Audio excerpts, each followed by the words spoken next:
idiota, mierda. Todas estas son groserías. Pero, ¿qué groserías usaban los medievales? La mayoría de la gente dice groserías. Algunos usan groserías en su conversación diaria, mientras que para otros es una reacción instintiva ante eventos inesperados, como golpearse los dedos del pie o perder las llaves. O, a pesar de toda una vida de práctica, simplemente no ser muy bueno en los videojuegos. Sí, estoy hablando de ti.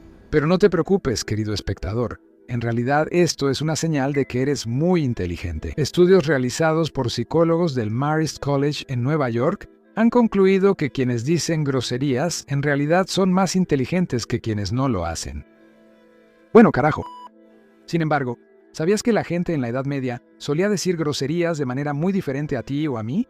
Palabras que el público moderno podría considerar bastante ofensivas solían pasar desapercibidas, mientras que las verdaderas prohibiciones verbales eran juramentos que involucraban a Dios, santos y objetos sagrados. Así que hoy vamos a viajar en el tiempo a la Edad Media y echar un vistazo a Pintles, Sardint y Kuntles. Bienvenidos a Medieval Madness.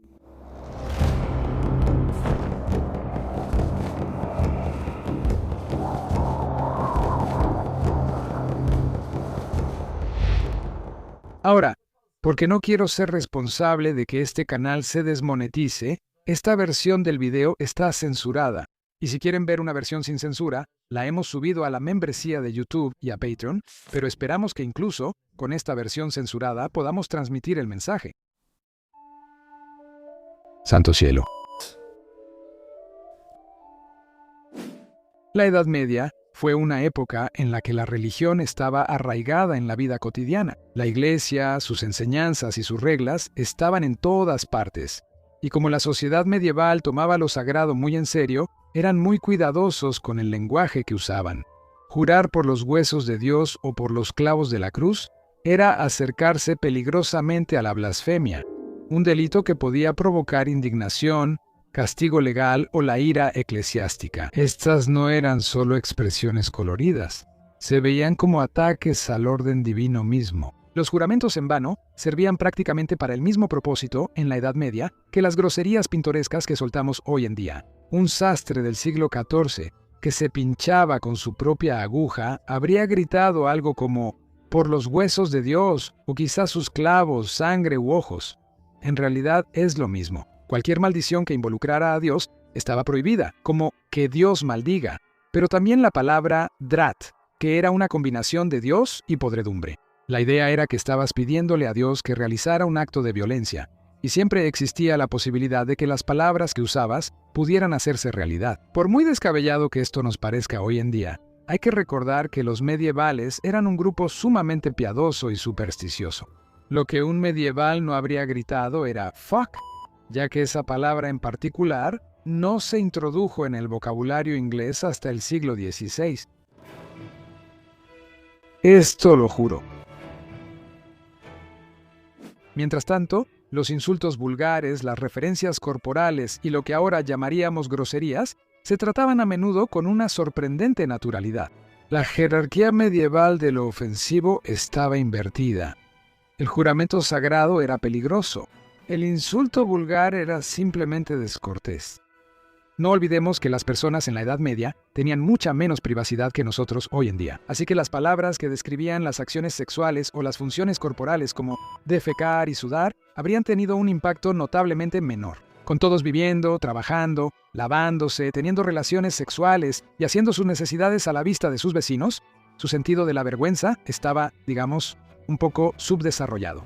Así que pensamos que sería divertido echar un vistazo a algunas de estas palabras. Algunas pueden ser familiares, otras tal vez no tanto. Trasero. Se usa como otra palabra para referirse a la parte trasera, el trasero o las nalgas, tres palabras que creo que pueden describirse justamente como puntuales y explosivas.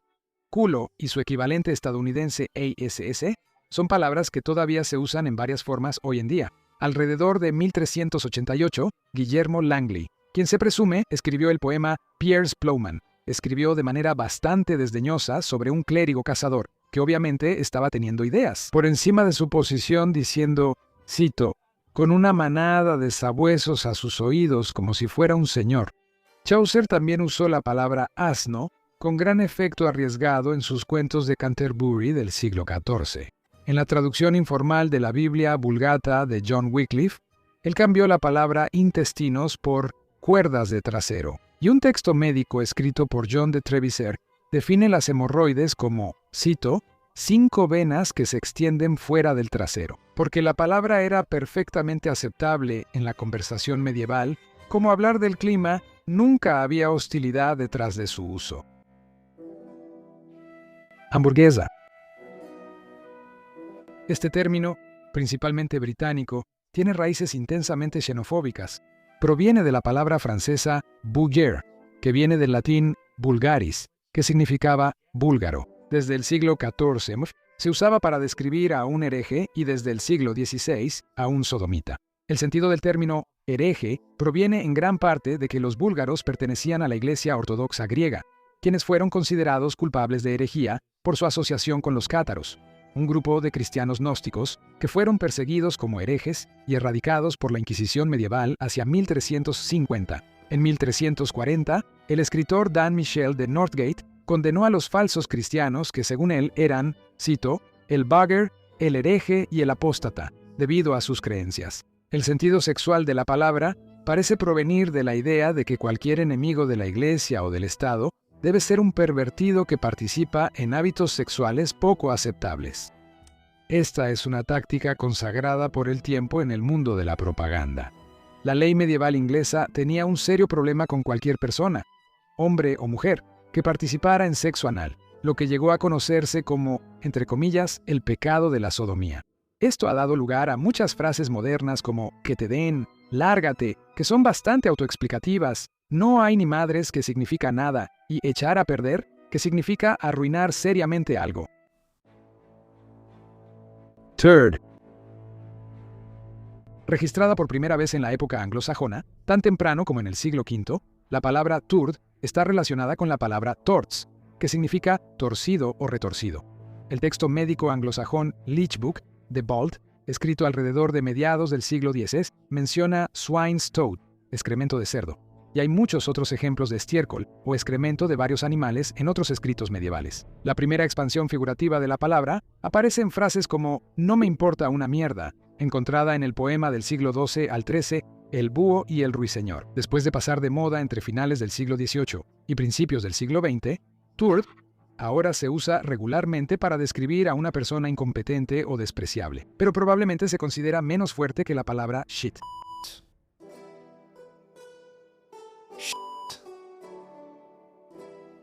Hablando del diablo, es una característica bastante universal de las groserías que los términos relacionados con la excreción aparecen más que otros. Con el tiempo, se han convertido en el vocabulario principal para expresar insultos, enojo y falta de respeto en general.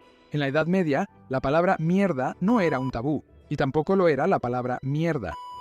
Los anglosajones la usaban como un término para la diarrea común, y por eso aparece en varios textos médicos. Sin embargo, con el tiempo, se convirtió en un insulto.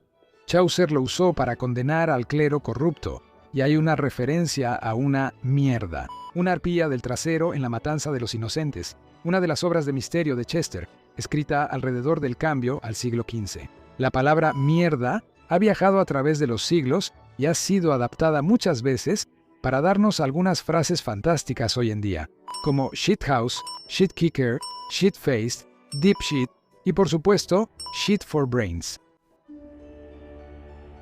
Piss. La palabra piss ha dado lugar a muchas formas de argot a lo largo de los años, al igual que muchas otras palabras relacionadas con el sexo o funciones corporales. No se usó hasta mucho después del periodo anglosajón y se registró por primera vez en 1290. El término se puede encontrar en el segundo libro de Reyes, en la versión de la Biblia de Wycliffe, en 1388, que dice, cito, «hombres que se sientan en la muralla para que puedan comer su propio estiércol y beber su propia orina». Usado tanto por Chaucer como por Shakespeare en el periodo Tudor, el término «a pissing while» se conocía como una expresión para referirse a un corto periodo de tiempo. Sod. Antes de que la palabra fuck apareciera, existía sod, una palabra perfectamente válida del siglo XVI, que básicamente servía para lo mismo, describir el acto sexual. Y se usaba tanto como se usa fuck hoy en día. Aldred, el escriba, era un monje conocido por su trabajo de traducción en el hermoso manuscrito iluminado, los Evangelios de Lindisfarne. En la Biblia, el Evangelio de Mateo, capítulo 5, versículo 27 dice, cito, «Han oído que se dijo, no cometerás adulterio», pero Aldred cambió la traducción a, cito, «no te acuestes con la esposa de otro hombre».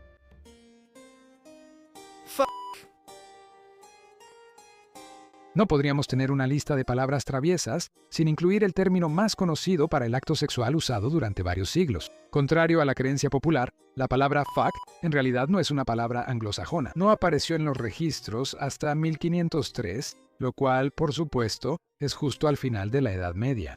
La palabra anterior, sad, básicamente cumplía esa función hasta ese momento. Aunque el nombre John Le Effumager fue registrado en 1278, hay mucha discusión sobre de dónde se originó la palabra, y además se mencionan la palabra francesa del siglo XII fute y la alemana ficken, que significa golpear. Pero es una suposición, ya que el nórdico antiguo, el holandés, el escocés y el sueco también están relacionados con los orígenes de la palabra. Cock. Surgiendo de muchos símbolos asociados con la masculinidad y la potencia sexual, a menudo con la implicación de dominio, la mezcla de los significados de gallo y pene es bastante complicada, así que es difícil identificar cuándo se usó por primera vez la palabra cock en un sentido fálico. El sentido original del ave macho de corral se remonta a la época anglosajona. La idea de que el pene es como una llave o un grifo proviene de finales del siglo XV, y la idea de que está relacionado con el gatillo de una pistola, del siglo XVI. Los apodos para el pene eran realmente muy comunes en la Edad Media. Muchos de ellos como Pintle, Yard, Limb y Tarse. Tristemente, debo agregar, ya no se usan hoy en día. Vamos, brindemos por Pintle. El jardín perfumado del placer sensual, un manual árabe sobre sexo del siglo XV, tiene más de 30 apodos para el órgano masculino, incluyendo el tuerto, el flojo y el escupidor. A lo largo de los años, la palabra cock ha adquirido muchos significados, muchos de ellos para nada tabú, como en las expresiones cock and bull story, poppycock y cock-up. La palabra pillock, que a menudo se usa en Gran Bretaña para referirse a un tonto, proviene de la palabra medieval pillcock, que en realidad se consideraba bastante vulgar en esa época.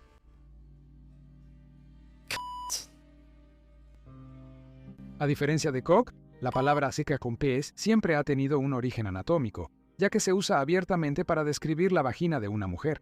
Junto con la palabra F, C, es una de las groserías modernas más usadas y también una de las más tabú. Podemos rastrear su primer uso registrado hasta el año 1230, donde se utilizó para nombrar una calle de Oxford llamada Gropt Count Lane, probablemente una calle donde se podían encontrar damas de la noche medievales. Si este nombre llamativo era una advertencia seria o una invitación alegre, es algo que nadie sabe, pero era claramente aceptado y usado abiertamente. El nombre de la calle, que a menudo se encontraba en otras ciudades, fue cambiado en Oxford a Magpie Lane. Otros grandes nombres de calles británicas incluyen Shitwell Way y Pissing Alley. Lo que es aún más extraordinario es la cantidad de veces que se usó la palabra sia en los nombres de mujeres medievales como Ganoka Contos de principios del siglo XII y Bell White Cont del siglo XIII. Los hombres tampoco estaban excluidos, con nombres como Godwin Cloconst de 1066, cuyas garras claramente no fueron suficientes para detener a los normandos, John Philcont de 1216 y Robert Clivecont de 1302. Los tratados médicos no evitaban usar palabras que ahora consideramos absolutamente obscenas. La cirugía de Lefranc, escrita alrededor de 1400, afirma, cito, «En las mujeres, el cuello de la vejiga es corto y está unido al coño». Una vez que el inglés medio empezó a usarse entre 1150 y 1500, la palabra empezó a considerarse cada vez más ofensiva. Incluso se ha sugerido de manera plausible que el título francés de conde fue eliminado del idioma inglés y reemplazado por el de earl, porque su pronunciación se acercaba peligrosamente a la palabra C. Bien podría ser que solo después de que el término derivado del latín vagina entró al inglés, el uso más antiguo conocido data de 1612, la antigua palabra medieval con C, comenzara a ser percibida como obscena. Una vez que hubo un término más clínico disponible, la sociedad hizo lo que suele hacer. Fingió que siempre había sido sumamente refinada y desterró el término más antiguo al rincón del castigo lingüístico. Las groserías, como todo lo demás en la Edad Media, estaban regidas por una compleja red de costumbres, expectativas sociales y religión. Pero muchas palabras que ahora se consideran obscenas eran usadas todos los días por la gente medieval. Muchas gracias por ver este episodio de Locura Medieval. Si te gustó, ¿por qué no consideras suscribirte al canal?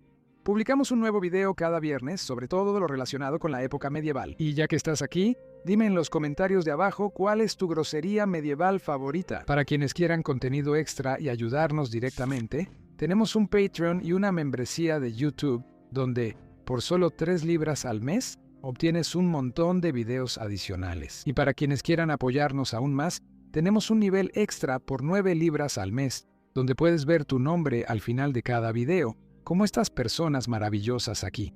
Muchas gracias a todos. Sinceramente no podríamos estar haciendo esto sin todo su apoyo directo, así que realmente significan muchísimo para nosotros. Así que, como siempre, los veré en el próximo video, y hasta entonces espero que todos tengan una semana absolutamente fantástica. Saludos amigos.